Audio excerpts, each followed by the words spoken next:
When I started looking for a reverse osmosis system for my apartment, I thought it would be a simple decision. I assumed I would compare a few specifications, read some reviews, pick a model, and be done. But after short research, I realized that most buyers, including myself, focus on the wrong things. Manufacturers love to advertise flow rate, smart displays, compact designs, and fancy features. What they rarely talk about is what happens after the installation. How much do replacement filters cost? How noisy is the system in a real kitchen?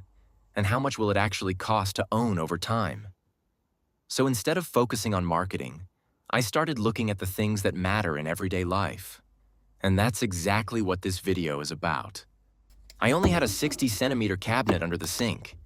Inside that cabinet, I wanted to fit osmosis system, regular trash bin, plumbing connections, and still keep some usable space.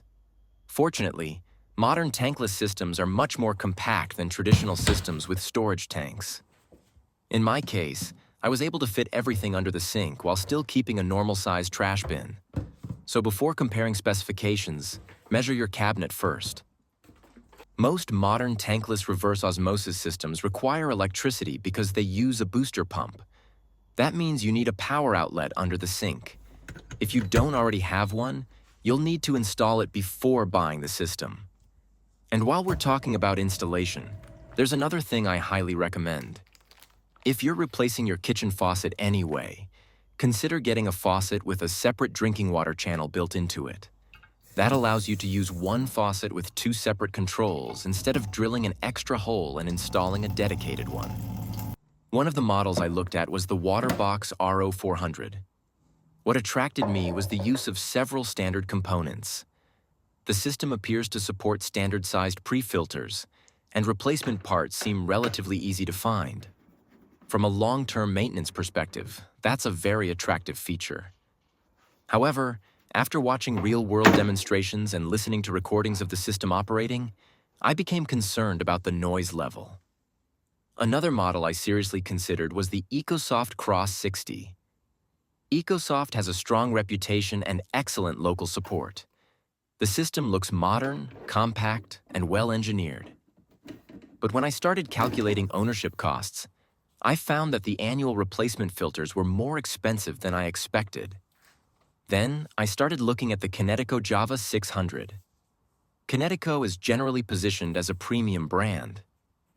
But after digging deeper, I discovered something interesting. The annual replacement filter set was actually less expensive than I expected. I also found that the system uses a standard 3013 membrane format rather than a completely proprietary membrane. That gave me much more confidence about long-term ownership. In the end, there wasn't a perfect option. Every system involved compromises. The WaterBox offered flexibility. The Ecosoft offered refinement. The Kinetico offered the balance that worked best for my situation. The deciding factors were availability, reasonable maintenance costs, a standard membrane format, compact dimensions, and overall build quality. After installation, the first thing I noticed was the flow rate. Water delivery is fast and consistent.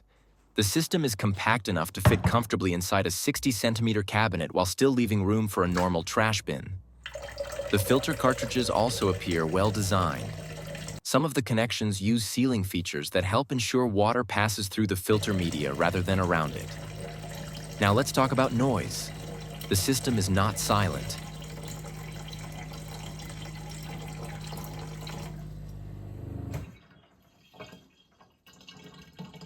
And honestly, no tankless RO system with a booster pump is truly silent.